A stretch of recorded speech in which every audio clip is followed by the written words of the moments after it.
Welcome to this live stream from First Unitarian Church of Des Moines.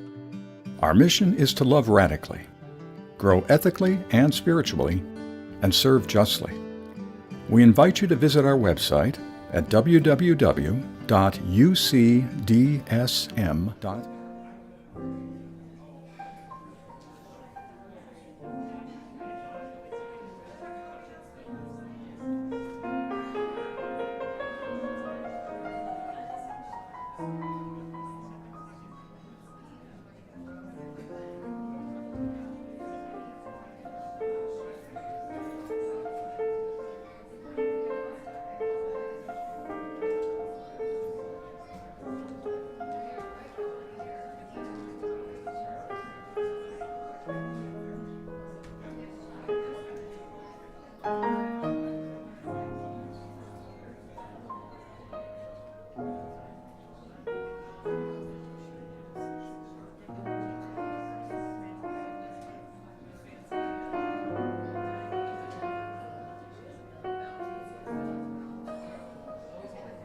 Wanted to make sure you could all hear that. As we gather together this morning, may we learn to recognize and affirm the pieces of possibility, the bits of good we bring. May we encourage rather than control, love rather than possess, enable rather than envy. Allowing our individual gifts to weave a patchwork of peace, the soft, deep blue of sensitivity and understanding, the red energy of creativity, the white heat of convictions, the risky, fragile green of new growth, the golden flashes of gratitude, the warm rose of love. Each of us is indispensable. If we are to minister to a broken and wounded world, Together, in our gathered diversity, we form the whole. So be it.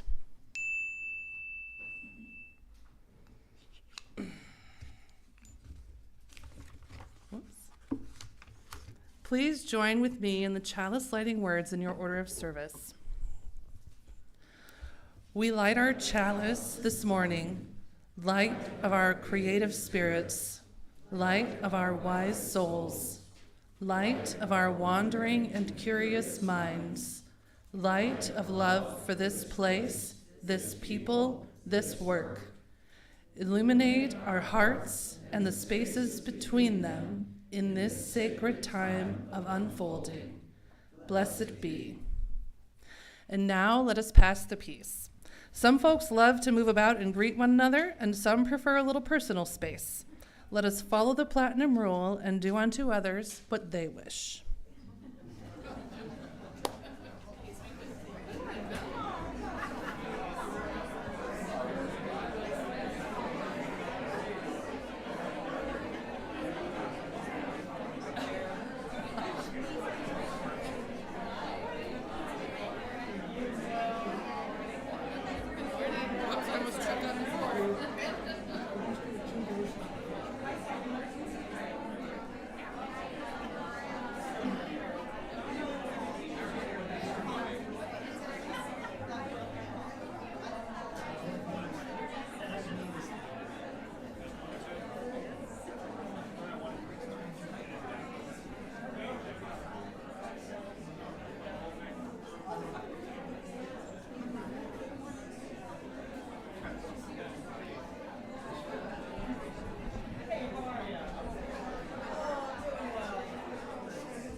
Please remain standing and join me in hymn number 22.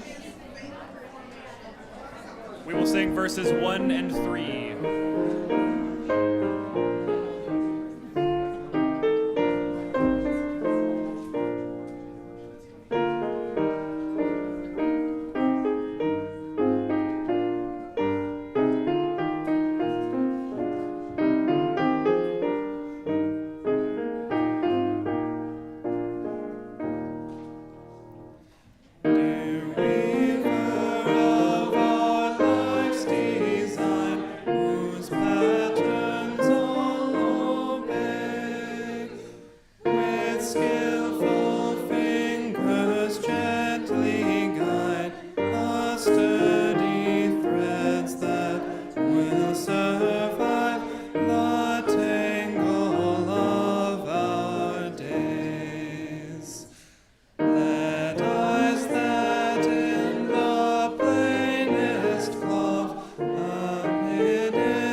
Good morning.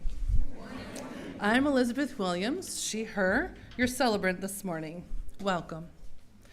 Welcome all genders, ethnicities, bodies, and stories.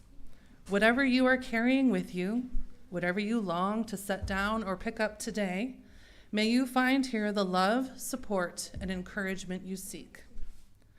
Our church lies on the ancestral lands of the Iowa and Meskwaki people. May we strive to be in right relationship with this land and all who dwell here, both now and for generations to come. A special welcome to those who are new or newish to our community.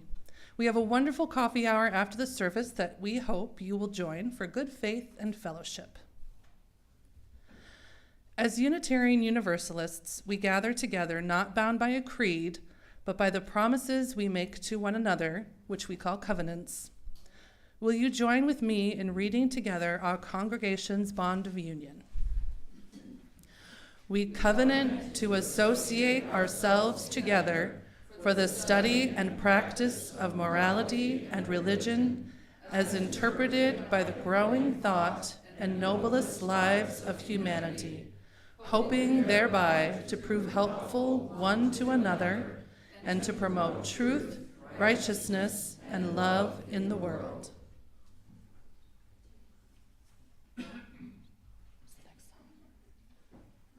Isn't it? Oh, Joyce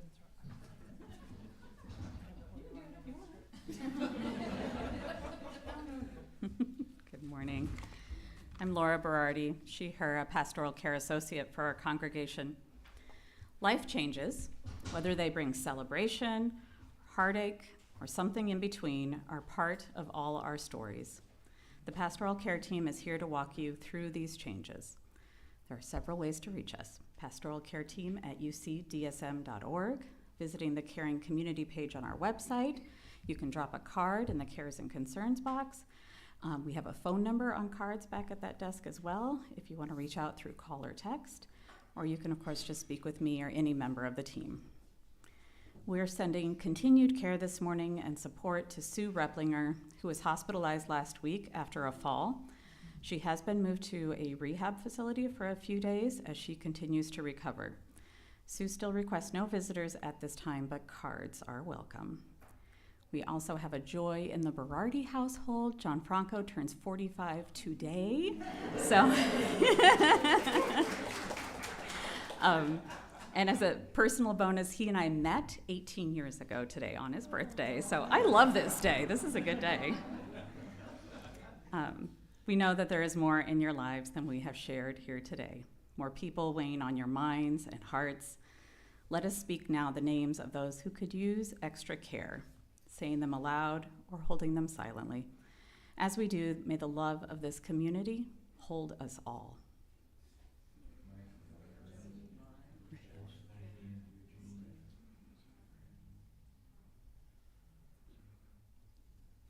We light 3 candles this morning. We light 1 candle for the joys. We light 1 candle for the sorrows. And we light 1 candle for all that's held silently among us. For all of these, we now observe a minute of silence.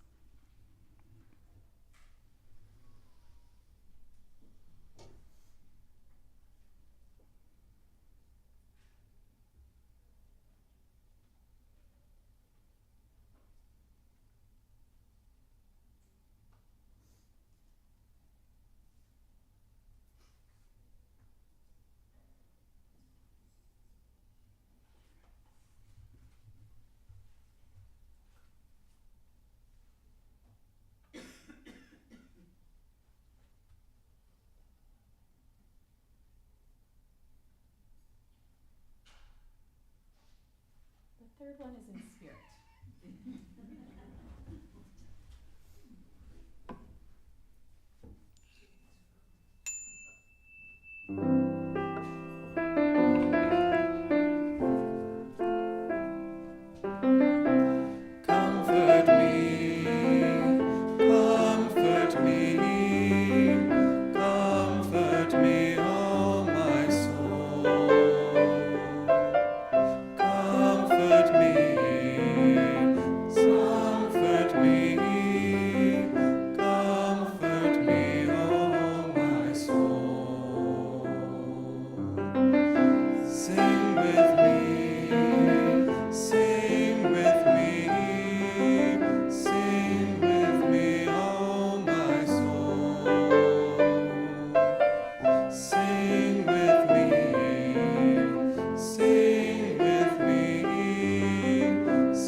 Today's reading is a poem called Orange Energy by Jennifer Healy.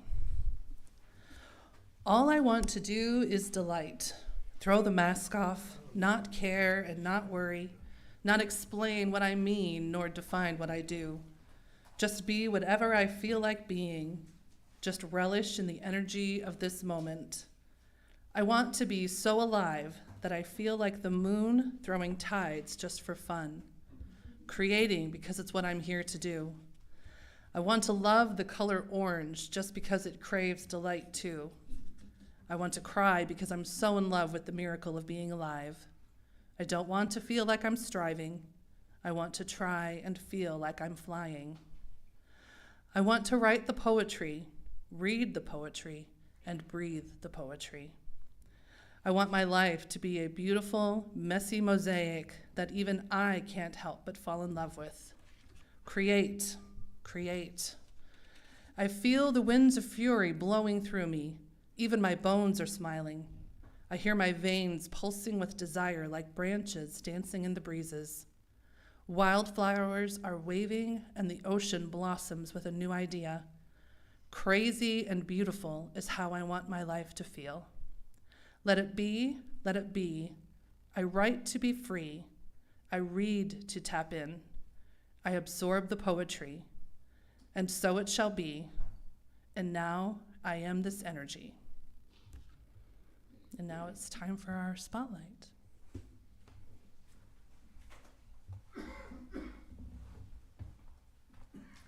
Can you even see me over this thing?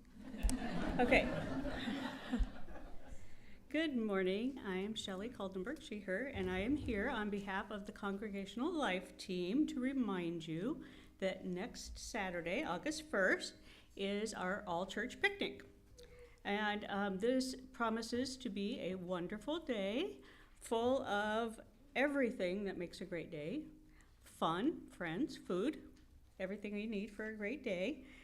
So food, it'll be a UU potluck, which we know is famously a great thing. Fun, we're gonna have games, and our picnic shelters are right by the playground. So that'll be great for the kiddos. And friends, I mean, when you're surrounded by UUs, what could be better, right? So here's what you need to know. So it's next Saturday, August 1st, from 12 to 2. We'll be at Raccoon River Park, and that's on Grand Avenue, 2500 Grand Avenue in West Des Moines. We have reserved the Coneflower shelters, A, B, and C. So we're gonna spread out and take over the place, okay? Those are right beside the playground and the bathrooms. So somebody was really thinking when they made that reservation. We will provide hot dogs and beverages and carrot dogs for those of you who prefer that. And here's what you need to do, okay? So you need to bring some food to share and your table service for your family, okay? A chair if you want to sit in a lawn chair, not at a picnic table all day. We'd like to have some lawn games to play. So if you have a favorite lawn game tucked away in the garage or the shed, go ahead and throw that in and bring that to share. And it can be something as dignified as croquet or as crazy as a game of bags. So we'll do whatever we have. Maybe some sunscreen. I think it's gonna still be pretty warm next weekend. And then there is a beach nearby, but that has been closed periodically due to the bacteria levels and stuff. So if you're thinking about using the beach at some point next weekend, you might want to check with the city websites and see if the beach is usable next weekend, okay? So that is, I think, everything that you need to know to have a great day. And we really hope to see everybody there. Thank you.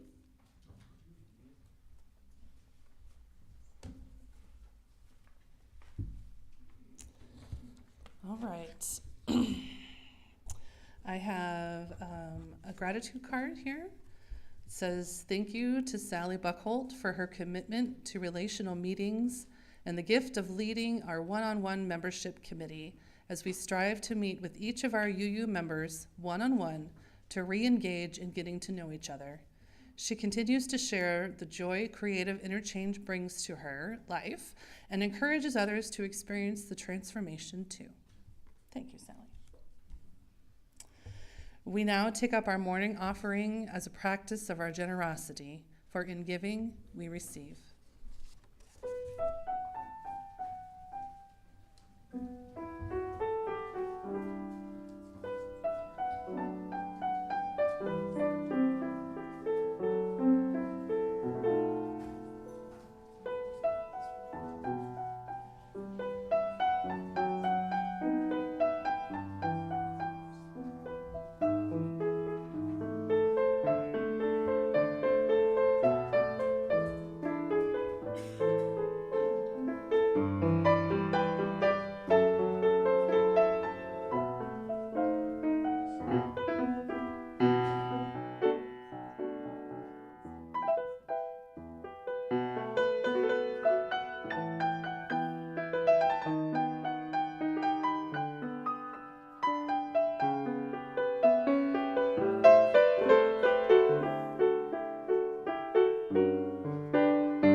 Hello.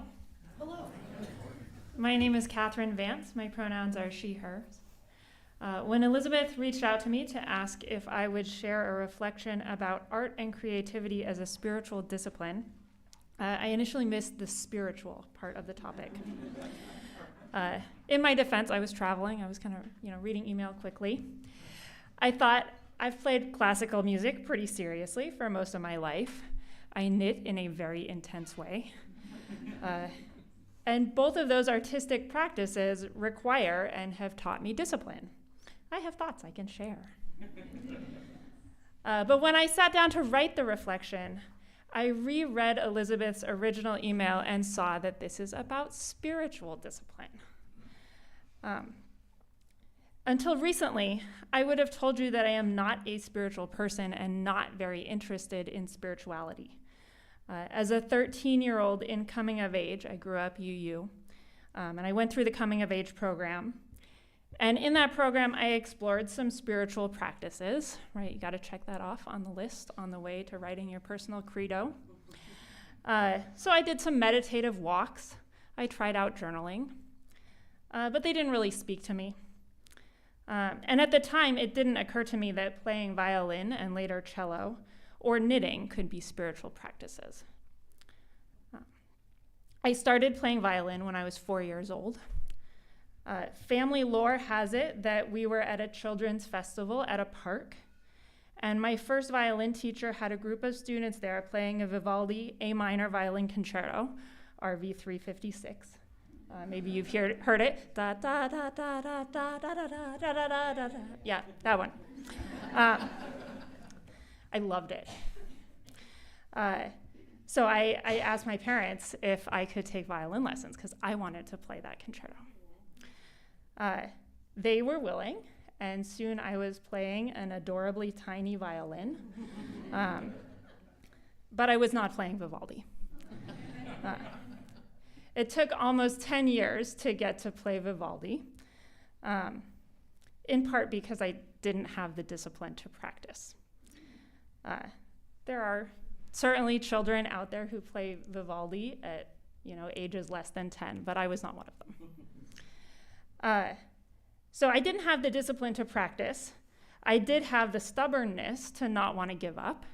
And I had parents, in particular my mom, who was willing to keep me in violin lessons, even though I was almost never willing to practice. We talked about Vivaldi a lot. We listened to a recording of the concerto often in those years, which I think in hindsight was a pretty impressive display of spiritual discipline on my mom's part. She's right there, by the way. But what finally and gradually spurred me to develop the discipline of practicing violin was a series of summer Suzuki Institutes that I attended starting when I was 8 or 9 years old. And at those intensive week-long camps, there were daily lessons with teachers who taught me how to work on my violin playing and had high expectations for improvement. And there were lots of other kids who inspired me with what was possible. I learned that I love making music with other people. And at one of these institutes, one of the teachers stood up at the closing recital and told us a story about a student who committed to practicing every single day. She explained the seriousness of this commitment, which required taking the violin on vacation. And then she asked students who were ready to make that same commitment themselves to practice every day for the next year to stand up.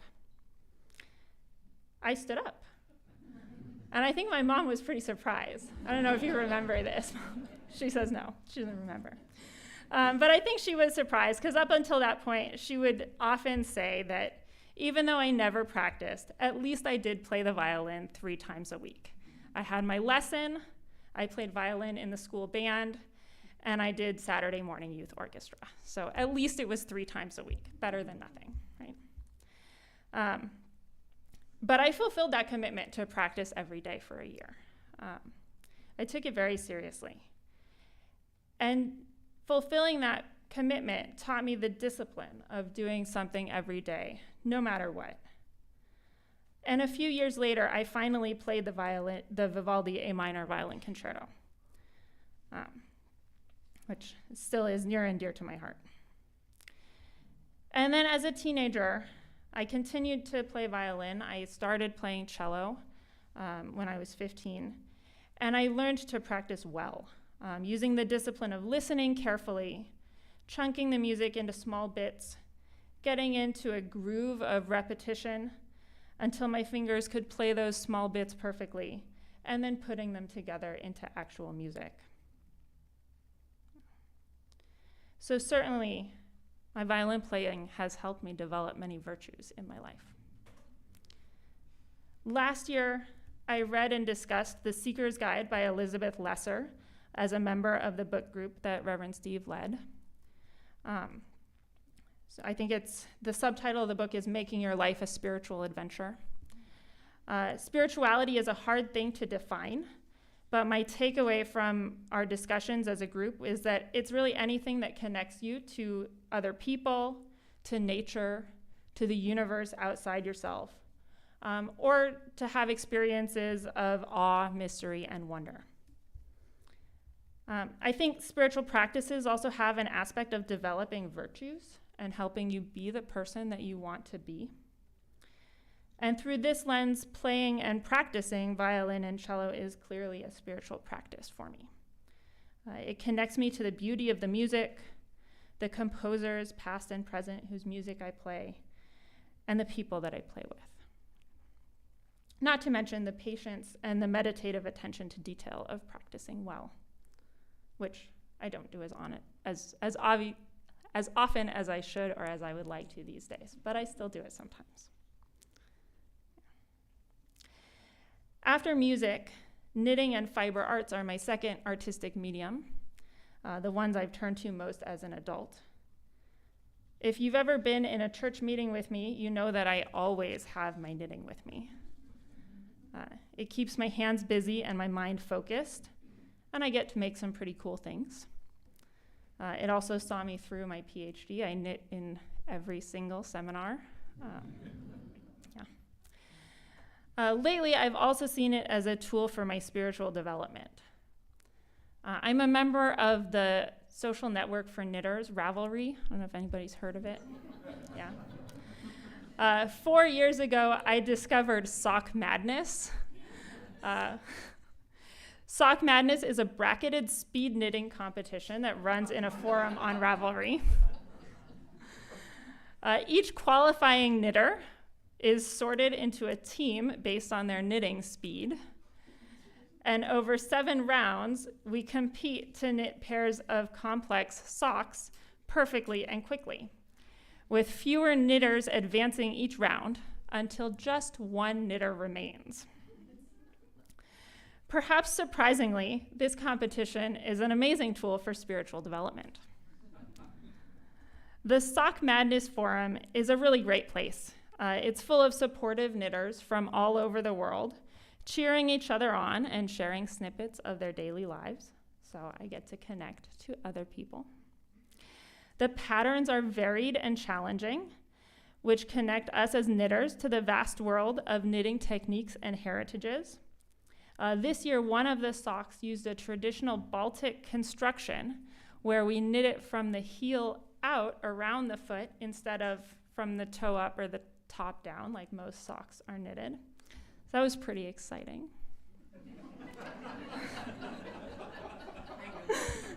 Ren gets me, yes. And of course, the speed requirement forces us to set aside time to get into the meditative zone of knitting the sock, one stitch after another. The difficulty of the patterns, which can be considerable, leads many knitters to ask for help in the competition forum. Other knitters invariably leap in to help and answer questions. And the competition moderators repeat 2 pieces of very spiritually useful advice.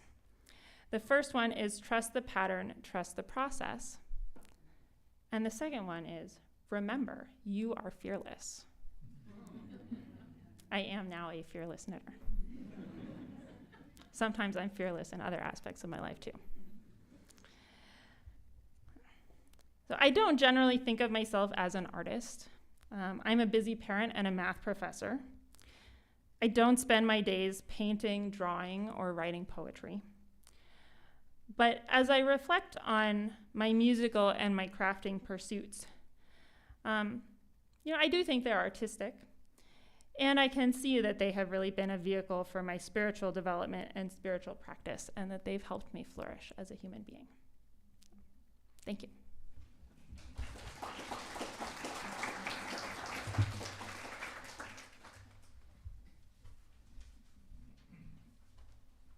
Please join me in hymn number 326, Let All the Beauty We Have Known.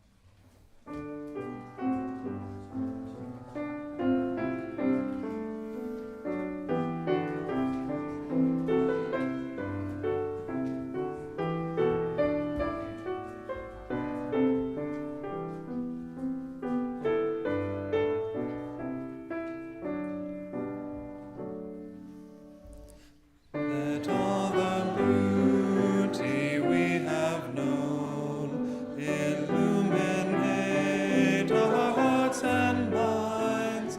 Rejoice in wonders daily shown, in faith and joy and love that binds. We celebrate with singing hearts the loveliness of sky and earth, the inspiration of the arts, the miracle of every birth. Life's music and its poetry surround and bless us through our days. For these we sing in harmony, together giving thanks and praise.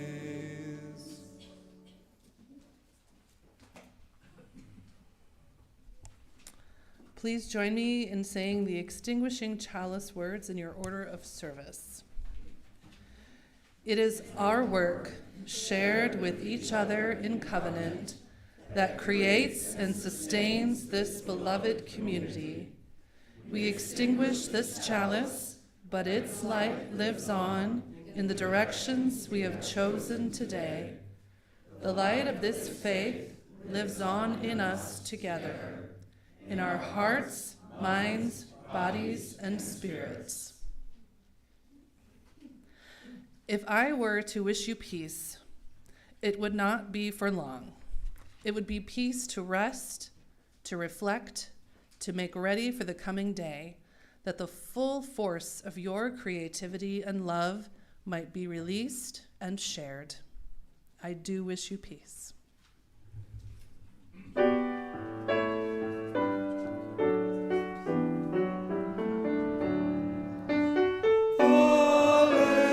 Alleluia, sang stars that gave us birth. Alleluia, resounds our home, the earth.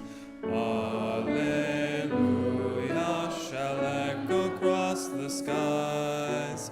Alleluia,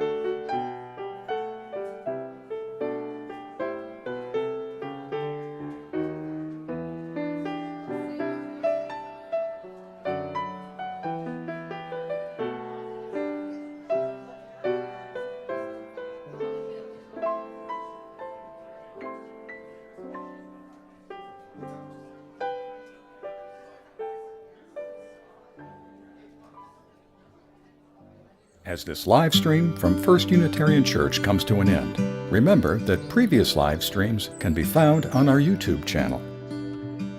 We'd love to see you in person someday. Until then, thanks for joining us.